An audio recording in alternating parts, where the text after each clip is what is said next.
मांगने के लिए नागपुर में आया हूँ। यहाँ पर दो बड़े अच्छे कॉलेजेस हैं, उनमें 2 दिनों छात्रों के साथ संवाद और फिर एक दिन जो हमारे गीता छात्र हैं, गीता प्रतिभागी, उनके साथ हमने सारी बातचीत है। लेकिन कॉलेजों में जो छात्र हैं उनके पास जिसके पास क्षमता तो है, बल भी है, पौरुष भी है, लेकिन किन कर्तव्य मोड़ है, जान नहीं रहा कि अब कुरुक्षेत्र पर करना क्या है। तो तब गीता की जरूरत पड़ती है ना। बिना गीता के अर्जुन जीतते क्या, लड़ भी नहीं पाते। तो आज के हर युवा की अर्जुन जैसी ही स्थिति है और उसे गीता चाहिए। तो छात्रों तक गीता ले जाने के लिए मैं नागपुर आया हूँ और नागपुर वासियों का इसमें मुझे सहयोग प्राप्त होगा।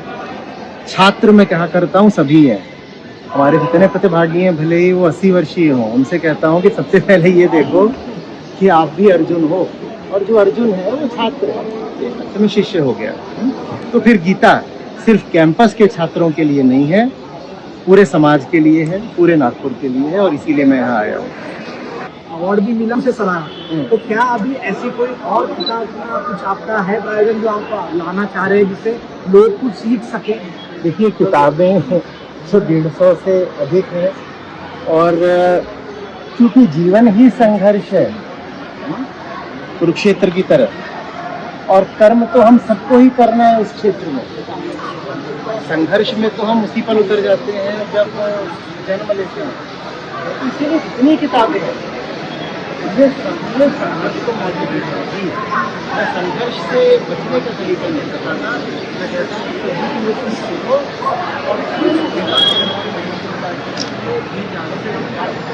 तो ये बात इस तरीके से तो उस तरीके से मेरी सभी किताबों में मिलेगी। बहुत किताबें हैं, आपका स्वागत है कि आप उनके पास जाएं। उसी किताब में आपने भारत की वर्तमान स्थिति का भी जिक्र किया था। मौजूदा जो हालात है वो युद्ध के हालात है, उसको लेकर आप भारत को कहाँ देखते हैं? देखिए, जब भी युद्ध होगा तब सामरिक क्षमता से ज़्यादा आध्यात्मिक बल की जरूरत पड़ेगी। मैं आपको एक बार फिर से कुरुक्षेत्र वापस ले जा रहा हूँ। अर्जुन के पास क्या गांडीव नहीं था, क्या क्षमता की कमी थी, क्या अपराध की कमी थी? सर्वश्रेष्ठ धनुर्धर थे, लेकिन मैंने कहा जीतना तो छोड़ो, लड़ते भी नहीं। युद्ध मात्र शस्त्र से नहीं लड़े जाते, शस्त्र से पहले शास्त्र आता है। तो ये जो दुनिया भर में तरह तरह के संघर्षों और युद्धों का माहौल है, इसमें भारत को शास्त्र चाहिए। अब शास्त्र तो आप कहेंगे कि भारत के पास हजारों वर्षों से हैं। हाँ, शास्त्र रहे हैं, पर पहली बात जन जन तक नहीं पहुँचे, और दूसरी बात उनका जो अर्थ जन साधारण तक पहुँचा है वो अक्सर विकृत रहा है। तो हमारा 2 तरफा अभियान है। पहला, सब तक उच्चतम धर्म ग्रंथों को पहुँचाया जाए, और दूसरी बात उनके मौलिक और शुद्ध रूप में पहुँचाया जाए। अगर ये बात हो गई तो फिर भारत अपराजेय हो जाएगा। जो जो गीता जानता है, मैं कहा करता हूँ कि किसी भी तरह का युद्ध हो उसकी मृत्यु तो आ सकती है, उसकी हार नहीं हो सकती।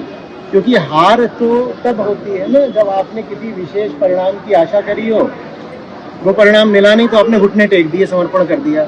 जिसने जान लिया कि जीवन किस लिए है और किस काम में बिताना है, किस युद्ध में झोंकना है, वो अब हार नहीं सकता।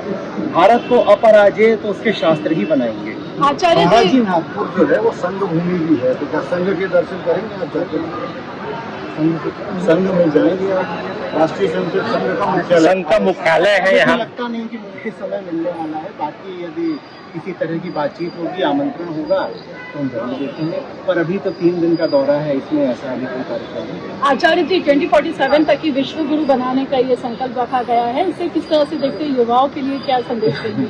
देखिए, गुरु बनना सबको बहुत पसंद है। आपको भी अच्छा लगता होगा कि कोई आपसे आए, पूछे, ज्ञान दे पाएं, आप गुरु कहला पाएं आप, और वो अच्छी बात है कि हम इससे लायक हो पाएं कि हम ज्ञानी कहलाएं, गुरु कहलाएं। लेकिन गुरु बनने से पहले शिष्य बनना पड़ता है, और शिष्य बनने की पात्रता ये होती है कि मैं मानूं कि मैं जानता नहीं हूँ। अच्छा गुरु सबसे पहले एक अच्छा शिष्य होता है, और अच्छा शिष्य बना जाता है नेति नेति की सकरी गली से गुजर करके, ये देख करके कि आज तक जो मैं जानता आया हूँ उसमें से काफ़ी कुछ मात्र भ्रम है, काफ़ी कुछ खोखली मान्यता है। जब तक हम बहुत सारी व्यर्थ की बातों को ही ज्ञान मानते रहेंगे, तब तक विश्व गुरु बनना थोड़ा कठिन रहेगा। विश्व गुरु बनने के लिए पहले हमें बहुत अच्छा शिष्य बनना पड़ेगा, और उसके लिए बहुत सारा जो हमने मन में व्यर्थ का कचरा और व्यर्थ की सामग्री इकट्ठा कर रखी है, और उसका परीक्षण होना, और परीक्षण पर अगर वो खरी ना उतरे तो उसका नकार होना बहुत आवश्यक है। यही वेदांत की नीति की विधि है। प्रशांत जी, जैसा कि आप जानते हैं, आप भी खुद स्पिरिचुअल मोटिवेशनल स्पीकर हैं, और नहीं, मोटिवेशनल नहीं है। फिर भी युवाओं को मोटिवेट कृष्ण करते हैं। नहीं करता हूँ, मोटिवेट नहीं करता हूँ। देखिए, गीता पर वापस जाइए, कृष्ण अर्जुन को मोटिवेट नहीं कर रहे थे, उन्हें यथार्थ तक ले जा रहे थे। मोटिव से तो उनको मुक्त करा रहे थे। मोटिव माने कामना होता है, और गीता निष्काम कर्म के बारे में, निष्कामना के बारे में, तो मोटिवेशन से बिल्कुल विपरीत खड़ी है गीता। तो आप अभी के समय में बहुत सारे जो मोटिवेशनल स्पीकर्स बढ़ गए हैं, खास करके युवाओं के लिए, तो क्या लगता है हमारे युवा जो हैं वो कहीं ना कहीं अपने मोटिव से अटक रहे हैं? देखिए, जहाँ कामना होती है वहाँ बाजार सज ही जाते हैं। मोटिव माने कामना। जिसके पास कामना होगी उसको बेचने के लिए कोई भी दुकानदार खड़ा हो ही जाएगा ना। जहाँ, जिसे हम कहा करते हैं कि जहाँ डिमांड है वहाँ सप्लाई देने वाले भी लोग आ ही जाएंगे। तो जब हमें पता ही नहीं होता हमें चाहिए क्या, तो हम हजार तरह की उल्टी पुल्टी अंड बंड अर्ध विक्षिप्त कामनाएं करते हैं, और फिर उन कामनाओं को पूरा करने के लिए लोग आ जाते हैं। और जो लोग आएंगे वो आपकी कामनाएं पूरी करने के बदले में जो आपसे चाहेंगे, उगाहेंगे, ऐठेंगे। आपकी गांठ का धन भी जाएगा, समय जाएगा, ऊर्जा जाएगी, और आपके हाथ कुछ नहीं आएगा। क्यों नहीं आएगा?